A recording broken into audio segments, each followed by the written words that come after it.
What is up guys, Stark here. I am back for day 14 of the 25 Days of Fate, and in today's video we will be doing the character spotlight for the brand new event character that will be coming out in a couple days, and that is going to be Altera the Santa. So Altera makes her return to the game, this time as a 4-star archer, and at level 80 her stats will be 11,637 HP and 9,759 attack. This will rank her 87th overall in HP and 76th overall in attack. Her star absorption is 153 and her generation is 8.1%. And her noble phantasm generation on her attacks is going to be 0.59 and on defense it will be 3%.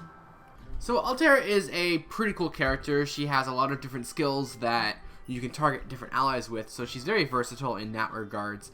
But she does mainly focus in the crit department with quick teams. So let's go ahead and take a look at her skill by skill here. Her first skill is going to be the Star Saints Gift B, which will charge one ally's noble phantasm gauge, and it will also increase that ally's critical star generation rate by 30% for 3 turns. So this is a nice skill just because you're able to target who you use it on. You do get a 20% increase to their gauge at level 10 on a 5-turn charge time, which is really nice. So you do get that bonus to your gauge, and then you also get that critical star generation rate for 3 turns to that ally. So then that's going to help them generate stars a lot faster. And she does have a big theme here, like I said, with crits. So each of her skills deals with one of the aspects of crit in its own way. So that's really cool. Her second skill is going to be the Candy Craft of the Rainbow's Bee. This will increase one ally's noble phantasm damage for 1 turn. And this will also increase that ally's critical damage for 1 turn. So this is another really good skill. The first one, focus on increasing their gauge and getting them stars. And then the second skill here is going to focus on just doing straight damage. Now the drawback to this one is, although it's still on a 5-turn charge time, both of the effects only last for 1 turn. And they're going to be 30%, which is nice. But it does only last for 1 turn. So that's a little unfortunate. And also that it increases noble phantasm damage. And it also increases critical damage, which is nice, but at the same time, you could potentially be wasting one of those effects. So like if you're going to use your noble phantasm, you'll get the increase to your noble phantasm damage, but you might not have any stars to use, so you're going to be wasting that critical damage. So it is a little bit annoying because of that, but if you combo her skills correctly, you shouldn't have to worry about it as long as you're chaining the same character's attacks together. So like I said, if you use her first skill beforehand and increase that ally's, critical star generation, or if you use her noble phantasm, which we'll talk about a little bit later on in the video, then that little problem offsets itself because you'll have so many stars, you'll be able to use whoever you're attacking with, and they'll probably have stars anyway. So her third and final skill is the Crest of the Twinkling Stars EX, and this one's a pretty good skill, but it does have a really bad downside to it. So first off, it'll let you ignore invincibility for 3 turns. Now this does only work on Altera, but she also increases her critical star absorption for 3 turns, and she'll also increase her defense for 3 turns. So all that's well and good, but after those 3 turns, she will stun herself for 1 turn, which is obviously a huge drawback. It is on a 5-turn charge time, which is nice though, and the percentages are pretty good. 600% for your star absorption and 30% on defense for 3 turns for both of those effects. That's really nice. Being able to ignore invincibility for 3 turns is also really nice. The stun though is just a bit of a problem, but you do have 3 turns to get rid of it with some other character that can remove debuffs off of you. So just make sure you take one of those characters into the fight with you, and then the skill becomes really good. As for her passives, she has 4 of them. The first one is the Magic Resistant C, which will increase her debuff resistance by 15%. The second one is the Writing, which will increase her quick card effectiveness by 12%. Her third one is the Civilization Corrosion EX, which will increase your critical strength by 10%. And then last but not least, we have Divinity B, which will apply damage plus 175. So overall for her skills, I do think she has a pretty good set of skills, although it does have a little bit of a drawback there in the fact that it stuns her, so she does lose some points there. But overall, I am going to give her 4 stars in her skill department. Moving right along to her command card deck and her noble phantasm, she has a pretty balanced deck with 2 quick, 2 arts, 1 buster, and the hit counts are going to be 3 across the board, and then 4 on the extra attack, and 10 hits on her Noble Phantasm. So she's got some pretty decent hit counts, although her star generation isn't really that high, and her Noble Phantasm generation isn't really that high either. 10 hits on her Noble Phantasm is also really nice, and it is a quick Noble Phantasm, so you could do quick chains, but unfortunately she only does have one Buster card, so it's going to limit her damage a little bit there.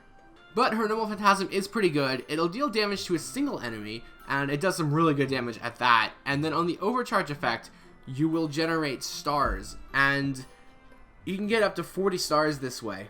And normally, that's difficult to do with characters like this because you have to get it maxed out, like max overcharge. But at the same time, she's an event character, so you'll be able to get this character NP5 fairly easily, and that means you should be able to get the overcharge effect off pretty often. Maybe not 40 stars every time, but 30 stars for 300%, that seems pretty fair. You know, just chain it with other Noble Phantasms, if nothing else, and 30 stars next turn. So then you can go ahead and combo it with your second skill. So just plan it out a little bit in your head and say, hey, you know, let's do the Noble Phantasm this turn, and then use her second skill the following turn with some other character that uses their Noble Phantasm and chains like their crits and stuff like that. So if you think about it a little bit, this Noble Phantasm is actually quite good. So overall, for her overall damage output, I am only going to give her 3.5 stars. Now, she does have a really good Noble Phantasm, but her base stats aren't that strong, and she only does have one Buster card. She also doesn't have anything to increase her overall attack or damage output outside of her critical damage, and that is going to be a targetable skill, so you probably won't even be using it on herself. Although, if you're setting up for a big Noble Phantasm, then you could use her second skill on herself. But I think it's better suited for the turn after you use her Noble Phantasm, so she won't really be benefiting from that too much. For her critical damage, or critical ability though, I am going to give her 4.5 stars. All three of her skills deal with crits, and her Noble Phantasm deals with crit as well. She does have naturally high absorption, but her generation is pretty low, so she does lose that 5 out of 5 because of that. But other than that, she's really good in the crit department, and I guess that's pretty much where she excels at. Even her passives will help you along the way. So she does have a really good ability there, so 4.5 stars. Her Noble Phantasm will also get 4.5 stars, and this is only because of the fact that she's an event character. And I know that sounds a little bit weird, but if you give this character to like a 4-star or a 5-star servant, I probably would only give it 4 stars because the odds that you pull for that character enough to max out the overcharge on it to get all those stars is going to be pretty low. But with an event character and the fact that you can farm for Noble Phantasm level 5 makes it easily accessible, so it benefits from being a free-to-play farmable character. For her survivability, however, she is only going to get 3 stars. She has mediocre HP, and she doesn't have really any sort of defense. She does have, you know, defense on her third skill for 3 turns, which, you know, is why she doesn't get a 2.5, which would be the average. She does get a bump up there, but she does stun herself, and she doesn't have anything else. So you're definitely going to have to bring in someone to help protect her while she's trying to set up for her big moves and get all those crit stars and everything like that. And then for her versatility, she's also going to get 3.5 stars. I said at the beginning of the video, she's versatile, and she is, but she's only really versatile when you're talking about crits. So yeah, you know, she can target her allies with her skills, but they pretty much focus on crits or getting their Noble Phantasm gauge filled. But she's definitely a quick team character, a crit team character, so you want to put her in teams that deal with crit stars and crit damage, or just quick builds altogether. But if you do that, she does excel. Like, you're not really going to want to put her into like too many buster teams, because you want to focus on doing like buster damage on that teams and just go for like super heavy damage output. But she definitely excels in quick teams, so you want to just keep her in her own little niche where she excels at, and then she's going to be a really good character for you. And she's an event character, so you should just be farming her all the way anyway.